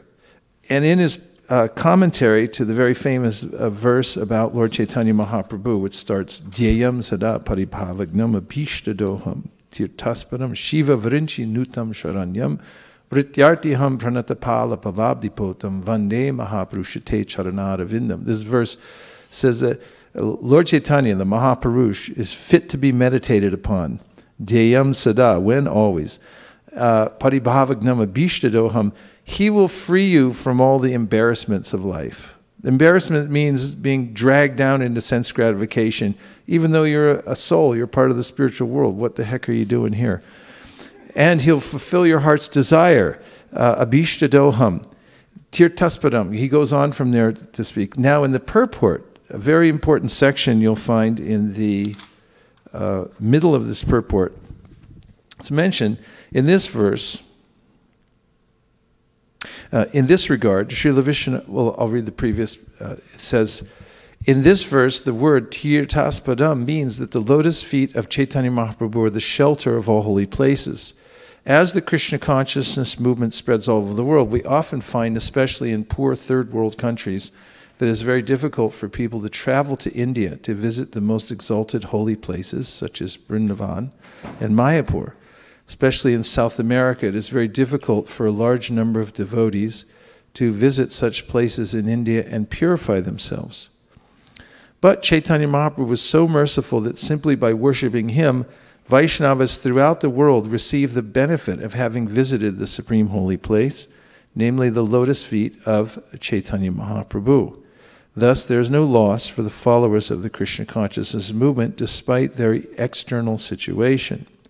In this regard, Srila Vishwanath Chakravarti Thakur has stated, Kalau dravya desha kriyari janitam durvaram upavritriyam api nashankaniyam iti bhavaha. In this age, the world is so polluted by sinful life that it is very difficult to become free from all the symptoms of Kali Yuga.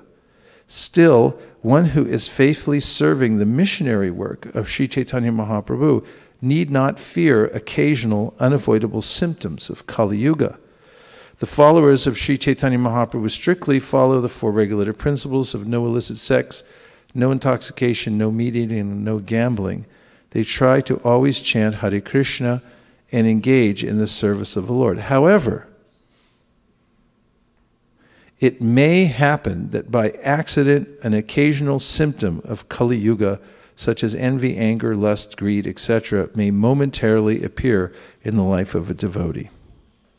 But if such a devotee is actually surrendered to the lotus feet of Chaitanya Mahaprabhu, by his mercy such an unwanted symptom or anartha will quickly disappear.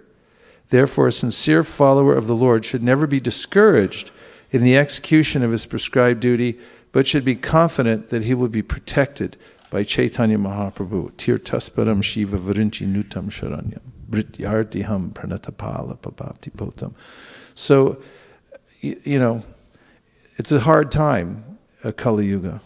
This is from 11.5.33, the famous verse that written by Karabhajana Muni about Chaitanya Mahaprabhu. You'll find many such pieces of advice throughout the Shastra, not the least of which is this other verse, which I already quoted.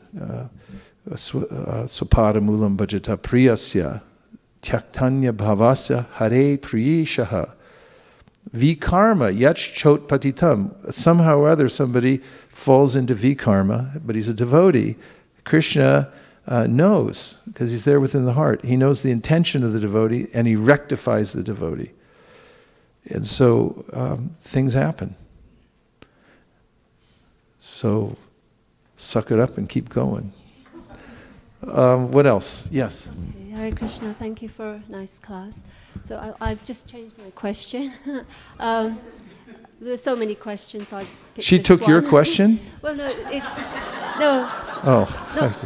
Not quite. Oh. So the idea of the discussion of fear was Yes. one of the first questions I had, and I think it seems like in the responses, we can address fear either through a way of avoiding, perhaps not, associating with people who do not believe in God and so forth that you mentioned, and the other is to have a lot of discipline and some level of, high level of determination to be on the path. So those are great. And then you just pointed out that every day there is something every moment we can be having to fight that, because this is the material world in Maya. So we're in that every moment, in the time space. We're often there, and especially if we work or have to associate with so many people, it's kind of like a full-on battle.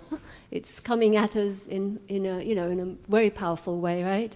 So one has to be extremely strong, extremely disciplined, and have very good discernment of when to engage and when not to.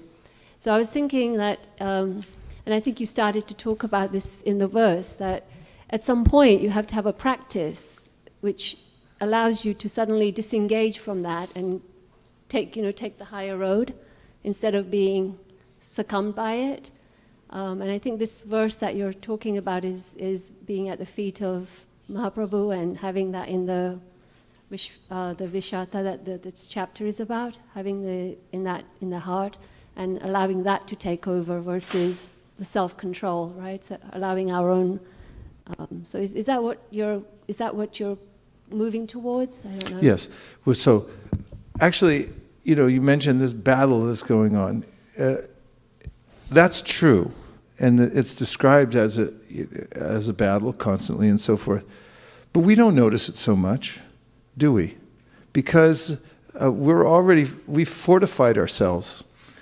And in Govardhan, where we stay every year, there's this what devotees sometimes calls a palace, because it was this king had there's a lot of kings in India. So this king had this so-called palace built. It's actually a fairly simple dwelling, but it has really thick walls.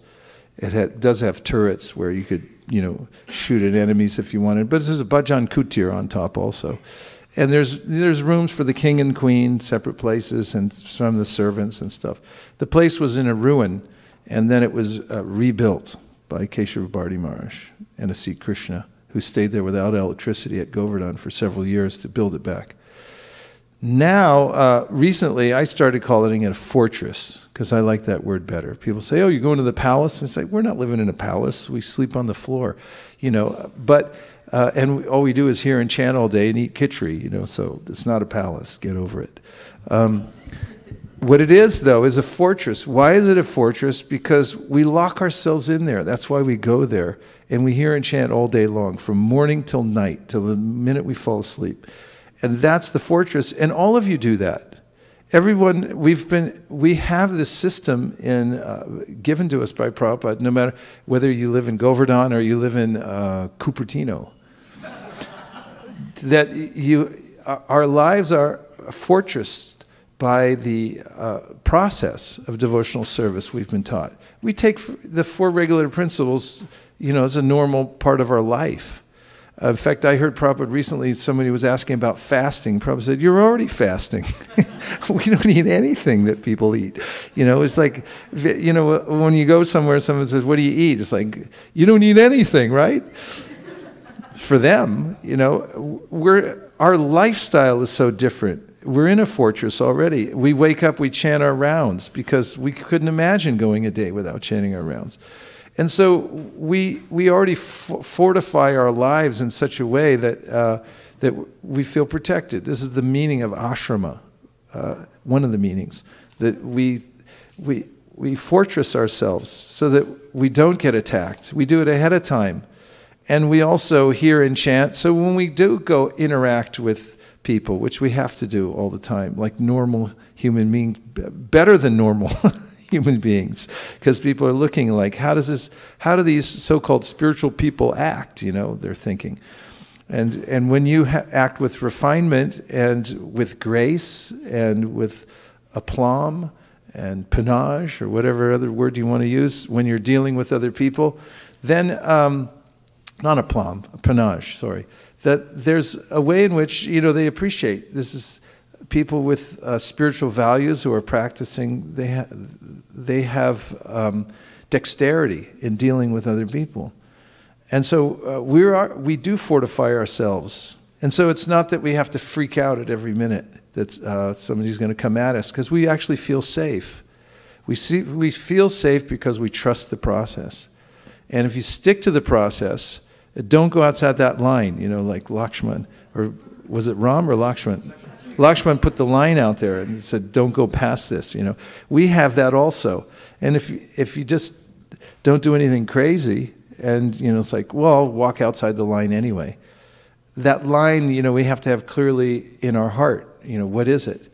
And that is that if I don't chant my rounds, then I'm going to start thinking about, who knows what.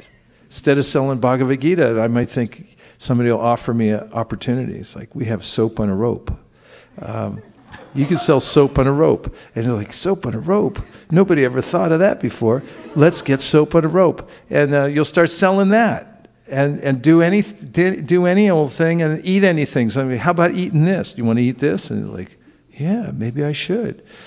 That's what happens to living entities. They get stupid really fast if they don't chant Hare Krishna. So you have to fortify yourself. And devotees who live within that circle, they feel safe because they know the process is Krishna, and Krishna will protect me. Even if I go outside and I'm dealing with people, I have to do business. And the Bhagavatam says when you interact, you have to. You work, you have to be out there. So how do you interact? People say this, that, and you say, yes, sir, very good, sir. But in your heart, you're going, Hare Krishna, Krishna, Krishna. And so this is how we go through our life. Not in a crazy way. You don't have to close yourself in and lock all the doors. We move around, but we're locked up here because our heart is dedicated to the process. Yes. 1, 2. So Maharaj, when the mind is giving you trouble and taking you down all the paths, I was thinking about the story that you told about one, I don't know whether he was a god brother, but one devotee who spent his whole time in Vrindavan, and when the time came for him to leave, he wanted to board the plane and come to USA. Actually, he was in New York, and he had sort of fallen away from the process, and then he got a terminal illness, and he was in the hospital watching TV. And so one of his godbrothers and friends came in there and said, snap out of it. It was one of those Vidura Dhritarashtra minutes. And it's like, here's your ticket, get on the plane. He brought him to Vrindavan. And then as the disease got worse, he was we didn't have a hospice back then, but he was in some place. And, he was slightly delirious, but, they found him walking down the road, like, where are you going? It's like, I got to go back to New York. So... Anyway, just illustrating. And go ahead with your point. My point was that when your mind is giving you trouble, nothing to beat the association of a devotee. Yes. Because he actually stopped him. That's true. Yeah. We take shelter of devotees on all sides. Yeah. There's a reflection. Even if we forget, then they'll help us. Yeah. And there's a reflection Please. On the internet. So this is Govind Charan Prabhu. Govinda Charan. The heavyweights are signing in now. Okay, go ahead. I really like the point about living in a state of healthy fear. This fear is not the same fear of being averse from Krishna that's spoken of in the 11th canto, Bhayam Ditya Abhivineta Syat. Rather, this is the fear of our forgetfulness of the consequences of not taking shelter of Krishna due to distraction. The benefit of such healthy fear is that we come closer to Krishna. Thank you for the nice class. Yeah, nice point. This theme is interesting to talk about and helpful. That refinement I'm talking about, you'll notice it in advanced devotees that they know which buttons not to push. Just like if you get on your computer, you have to use a computer nowadays to communicate, but you also have to be aware of the environment there, because you could push the wrong button. And your reputation could be ruined, or your mind could be totally distracted. So there's so many things, buttons that you can push. And if you just push one button, then somehow, because the algorithms are all spinning, they all remember what you pushed. You just push it. I only pushed it for a second, and like, next thing you know, it's following you for the rest of your life, and it's there in the deep web. Anyone wants to look, it's like, wow, look at that. So similarly, that's our existence in the material world.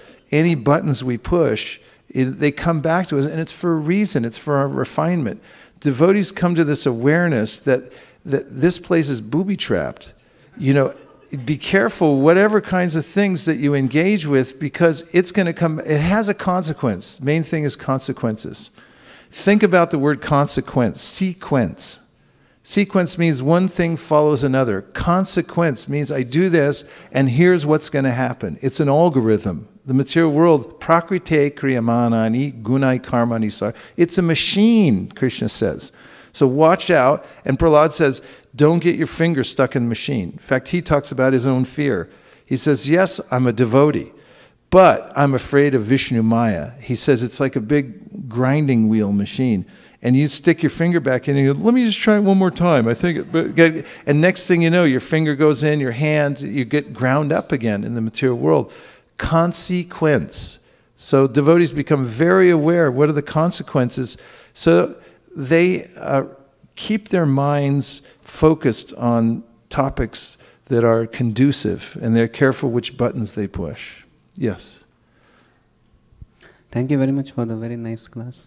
I was just thinking about the point that you made. Thank you for opening Muir Woods to the world.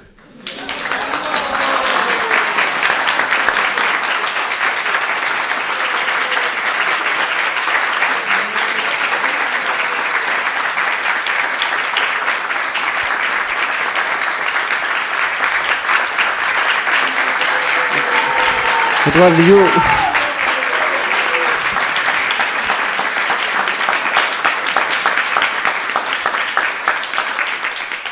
I told Maharaj this morning, he's very pleased with you, by the way. Just so you know. Hare Krishna. It was you and Maharaj who opened it up. We're just following. Prabhupada opened it up. He walked there. Shyamasundar would take him there. Prabhupada would walk through Muir Woods. So this is, anyway, it's a portal. So I was just appreciating the point that you made initially about that how Krishna makes everything look tidy. Although initially it may not be visible to us, but he makes it look tidy. And another point about which you were mentioning about how the senses are like the highwaymen robbers. Yes. So I was just, I had a question with respect to that. In the 5th canto, in one of the purports, Prabhupada mentions that the best way to deal with the mind is to neglect it. Can you elaborate a little more about that? Yes, tender, loving neglect. Is just the way I'm used to neglecting important work. I know I'm supposed to, answer an email or whatever, but my mind is expert at neglecting. It's like, what do I do? Something else, anything but that. So just transfer that same energy, put it in a bottle, and bring it over and apply it to when the senses come calling. It's like Haridas Thakur showed the way. A prostitute showed up. He's doing his sadhana. And prostitutes there said, hi, by the way. And he said, sure, no problem. Be right with you. But he neglected her. He kept chanting his japa. And so, 3 days later, by hanging out there, she became a devotee. So 3 days later, urges come and they advertise. They have a little sign that says, I'll be here forever. But they never stay around.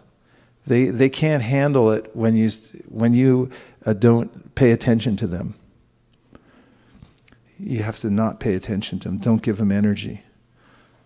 We had this guru, Satyadev Prabhu and I, special guru we had in our lives. As in the early days when we go to Japan together. And we had to travel from Osaka to Takayama, which is way up in the mountains, about a 5-hour drive. And every time a Baicharan would pick us up, and Krishna Priya, they had this son who was just a little kid, and he was the most annoying kid we've ever met.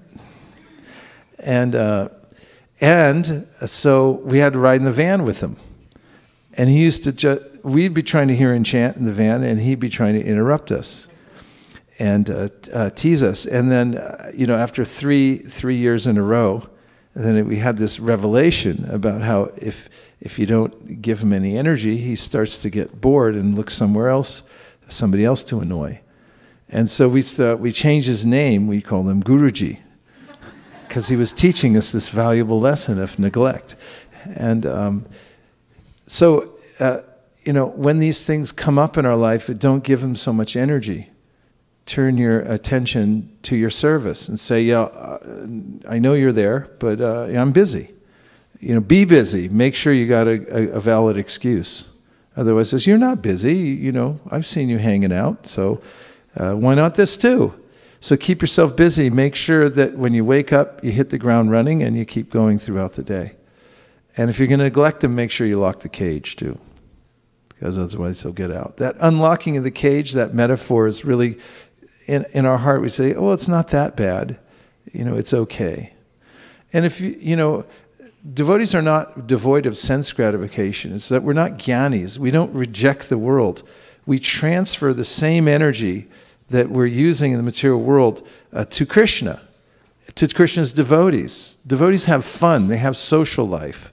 So we should make sure that we have all those things, that we're connected with devotees in a fun way. You have to, have a place. Hare Krishna. We'd like to welcome Bhima Karma Prabhu again back to ISV.